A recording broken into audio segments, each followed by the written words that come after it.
नमस्कार, मैं हूं प्रतिमा। आप देख रहे हैं CN24 न्यूज। खबरों की शुरुआत करने से पहले एक नजर डालते हैं हेडलाइंस पर। प्रधानमंत्री नरेंद्र मोदी ने सोमवार को विश्व जल दिवस के मौके पर जल शक्ति अभियान की शुरुआत। अभियान के तहत वर्षा के पानी को बचाने का लक्ष्य। देश में कोरोना विस्फोट, डरा रहे कोरोना के ताजा आंकड़े। 24 घंटे में करीब 47,000 नए मामले, 212 लोगों की हुई मौत। गृह मंत्री अनिल देशमुख नहीं देंगे इस्तीफा, एनसीपी अध्यक्ष शरद पवार के घर हुआ फैसला।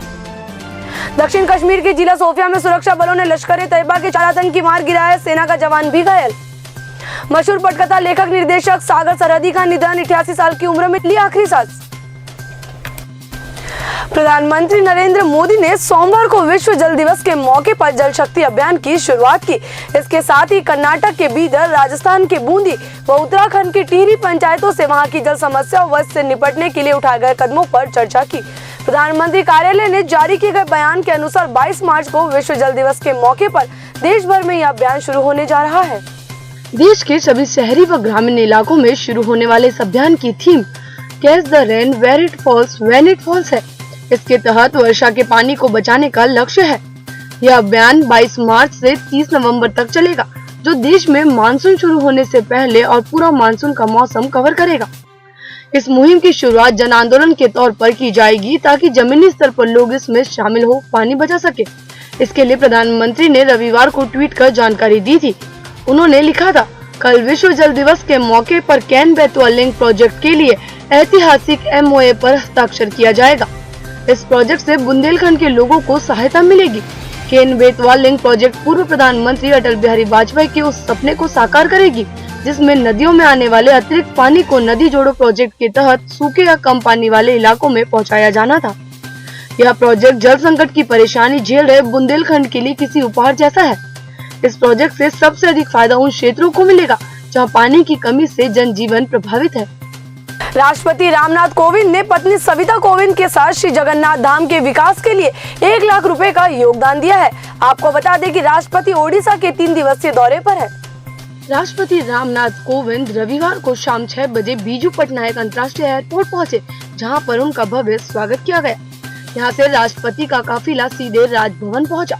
राष्ट्रपति के दौरे को देखते हुए सुबह से एयरपोर्ट से लेकर राजभवन तक सुरक्षा व्यवस्था सख्त कर दी गई थी। रिपोर्ट के मुताबिक राष्ट्रपति 21 मार्च को राजभवन से भुवनेश्वर एयरपोर्ट होते हुए झारसुगुड़ा एयरपोर्ट पर पहुंचे थे। 22 मार्च की सुबह शिव मंदिर में जाकर महाप्रभु का दर्शन किया। बताया जा रहा है कि इसके बाद वह कोणार्क पहुंचेंगे और कोणार्क में कुछ समय के लिए विश्राम करेंगे। इसके बाद शाम 5 बजे राष्ट्रपति कोणार्क के हेलीकॉप्टर के जरिए भुवनेश्वर आ जाएंगे। राष्ट्रपति के दौरे को देखते हुए राज्य पुलिस प्रशासन की तरफ से सुरक्षा के कड़े इंतजाम किए गए हैं। खासकर कोविड गाइडलाइन पालन पर विशेष महत्व दिया गया है। राष्ट्रपति के संपर्क में आने वाले सभी का कोविड टेस्ट किया गया है। इसी बीच सुरक्षा की जांच के लिए NSG टीम यहां आ जाने की भी सूचना मिली है।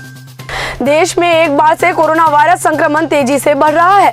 देश में हर रोज कोरोना के मामलों में बढ़ोतरी हो रही है। कोरोना के दैनिक मामले फिर से 50,000 की ओर बढ़ते जा रहे हैं। केंद्रीय स्वास्थ्य मंत्रालय के ताजा आंकड़ों के मुताबिक देश में बीते 24 घंटों में कोरोना के 46,991 नए मामले सामने आए हैं। 24 घंटों के दौरान देश में 212 लोगों की कोरोना के कारण मौत हुई है। देश में कोरोना के सक्रिय मामले 3.25 लाख के पार पहुंच चुके हैं। केंद्रीय स्वास्थ्य मंत्रालय के ताजा आंकड़ों के मुताबिक देश में कोरोना वायरस संक्रमण के अब तक कुल 1,16,46,081 मामले सामने आ चुके हैं। हालांकि इनमें से 1,11,51,468 लोग कोरोना से ठीक भी हुए हैं। देश में कोरोना के सक्रिय मामले बढ़कर 3,34,646 हो चुके हैं। भारत में कोरोना वायरस से अब तक कुल 1,59,967 लोगों की मौत हो चुकी है। इस बीच देश में कोरोना वायरस के खिलाफ टीकाकरण भी जारी है। केंद्रीय स्वास्थ्य मंत्रालय के ताजा आंकड़ों के अनुसार देश में अब तक 4,50,65,998 लोगों को टीका लगाया जा चुका है। इनमें से 4,62,157 टीकाकरण बीते एक दिन में किया गया है। पश्चिम बंगाल में विधानसभा चुनाव नजदीक आते हिंसा की घटनाएं भी तेज हो गई है। झारग्राम में एक TMC कार्यकर्ता की हत्या का मामला सामने आया है। हमले में घायल हालत में TMC कार्यकर्ता को अस्पताल में भर्ती कराया गया था, जहां उसकी मौत हो गई। आरोप है कि बीजेपी कार्यकर्ताओं के कथित तौर पर हमले की वजह से TMC कार्यकर्ता की जान गई है।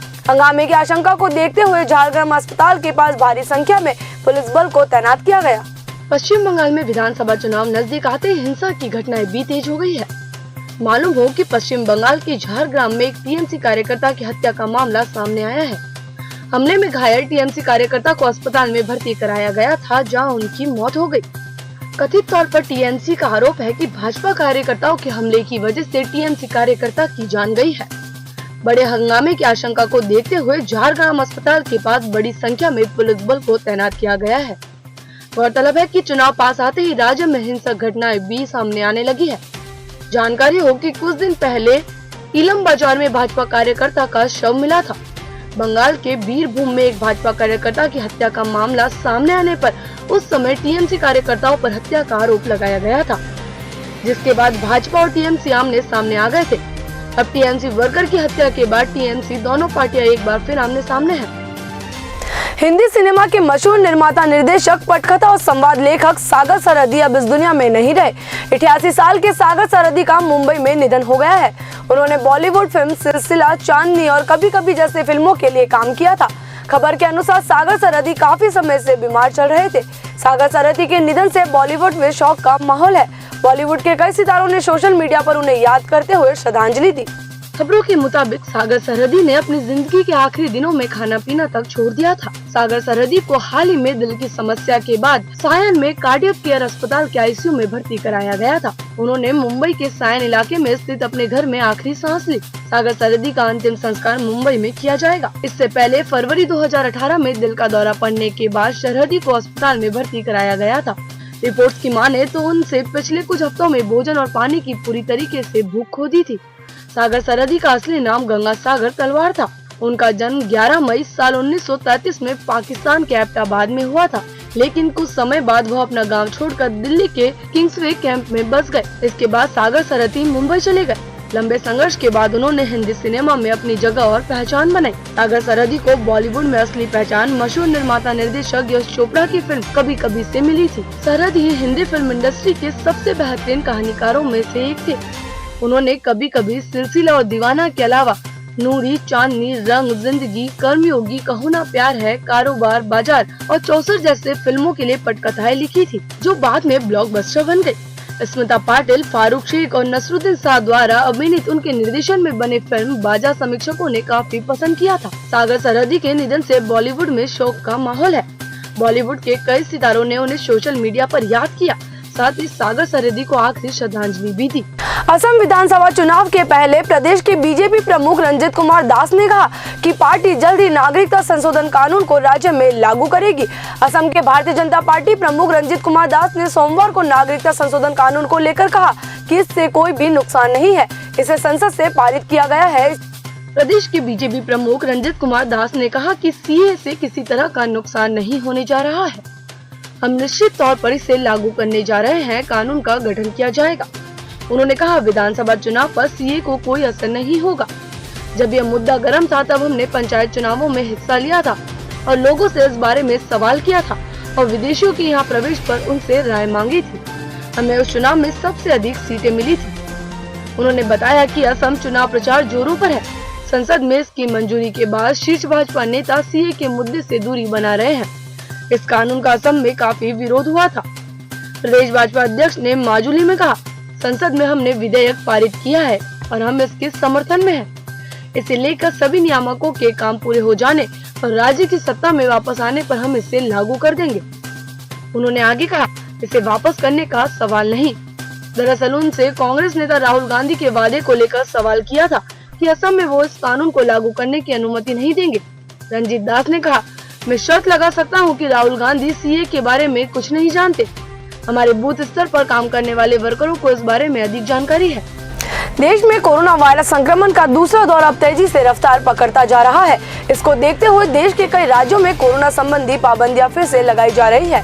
कई राज्यों में लॉकडाउन लगाया गया है। इसके साथ ही कई राज्यों में नाइट कर्फ्यू भी लगाया जा रहा है। महाराष्ट्र, पंजाब, मध्य प्रदेश, गुजरात के बाद अब देश के एक और राज्य में आज से नाइट कर्फ्यू लगाया गया है। राजस्थान में कोरोना के बढ़ते संक्रमण को देखते हुए आज से यहाँ के 8 शहरों में नाइट कर्फ्यू लगाया गया। राजस्थान में कोरोना के बढ़ते मामलों के बीच मुख्यमंत्री अशोक गहलोत ने 8 शहरों में नाइट कर्फ्यू लगाने का फैसला किया है।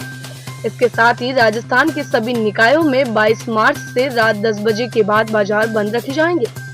राजस्थान के 8 शहरों अजमेर, भीलवाड़ा, जयपुर, जोधपुर, कोटा, उदयपुर, सांगवाड़ा और कुशलगढ़ में रात 11 बजे से सुबह 5 बजे तक नाइट कर्फ्यू रहेगा। राजस्थान सरकार के फैसले के मुताबिक शहरी क्षेत्रों में रात 10 बजे के बाद बाजार नहीं खुलेंगे। इसके साथ ही बाहर से शहर आए यात्रियों के लिए RT-PCR टेस्ट करवाना अनिवार्य रहेगा। देश के 8 राज्यों में कोरोना वायरस के मामले तेजी से बढ़ रहे हैं। इन राज्यों में महाराष्ट्र, पंजाब, मध्य प्रदेश, राजस्थान, गुजरात, केरल, दिल्ली, तमिलनाडु शामिल है। कोरोना के बढ़ते मामलों के बीच नागपुर में 31 मार्च तक लॉकडाउन लगाया गया है। मध्य प्रदेश के इंदौर, भोपाल और जबलपुर में भी हर रविवार एक दिन का लॉकडाउन लगाया गया है। दक्षिण कश्मीर के जिला सोफिया के मनिहाल गांव में सुरक्षा बलों और आतंकियों के बीच सोमवार को मुठभेड़ हुई। इस मुठभेड़ में सुरक्षा बलों ने 4 आतंकियों को मार गिराया। मारे गए 4 आतंकियों की पहचान कर ली गई है और इलाके में 2 और आतंकियों के छिपे होने का अनुमान लगाया गया है। उनकी तलाश जारी है। दक्षिण कश्मीर के जिला सोफिया के इमाम साहिब इलाके के मनिहाल गाँव में सुरक्षा बलों और आतंकियों के बीच आज सोमवार शुरू हुई मुठभेड़ में सुरक्षा बलों ने 4 आतंकियों को मार गिराया। मारे गए 4 आतंकियों की पहचान कर ली गई है। ये लश्कर-ए-मुस्तफा और लश्कर-ए-तैयबा से संबंधित थे। ये सभी पिछले 6 महीने से अपने घरों से लापता थे। मुठभेड़ स्थल से भारी मात्रा में हथियार व गोला बारूद भी बरामद किया गया है। इस दौरान कुछ मकानों को क्षति भी पहुंची है। इलाके में सर्च ऑपरेशन चलाने के बाद सुरक्षा बलों ने कोई और आतंकी मौजूद न होने की पुष्टि होने पर अभियान को समाप्त करने की घोषणा कर दी है। मुठभेड़ में एक जवान घायल भी हुआ है, जिसे इलाज के लिए अस्पताल में भर्ती कराया गया है। सीबीआई ने सोमवार को शारदा घोटाले मामले के सिलसिले में मुंबई के 6 स्थानों पर छापेमारी की। जिन स्थानों पर छापेमारी की गई उनमें भारतीय प्रतिभूति और विनिमय बोर्ड के 3 अधिकारियों के निवास और कार्यालय परिसर शामिल है। बता दें कि शारदा पूंजी घोटाले में 3 अधिकारियों की भूमिका संदेह के घेरे में है। 2009 और 2013 के बीच बाजार नियामक के कोलकाता कार्यालय में उनकी पोस्टिंग के दौरान अधिकारियों की भूमिका कथित रूप से संदेह के घेरे में आ गई है। यह मामला एक कथित वित्तीय घोटाले और शारदा समूह द्वारा चलाई गई पॉन्जी योजना के पतन के कारण हुए राजनीतिक घोटाले से संबंधित है। केंद्र द्वारा आयकर विभाग और प्रवर्तन निदेशालय सहित घोटाले के मामले की एक बहु एजेंसी जांच कराई जा रही है। राजनेताओं, विधानसभा के सदस्यों और संसद सदस्यों सहित कई प्रमुख हस्तियों पर घोटाले में शामिल होने का आरोप लगाया गया है। यह छापेमारी ऐसे समय में हुई है जब विधानसभा चुनाव प्रचार पश्चिम बंगाल में तेजी से चल रहा है। इस बुलेटिन में इतना ही। तब तक आप बने रहिए CN24 न्यूज के साथ।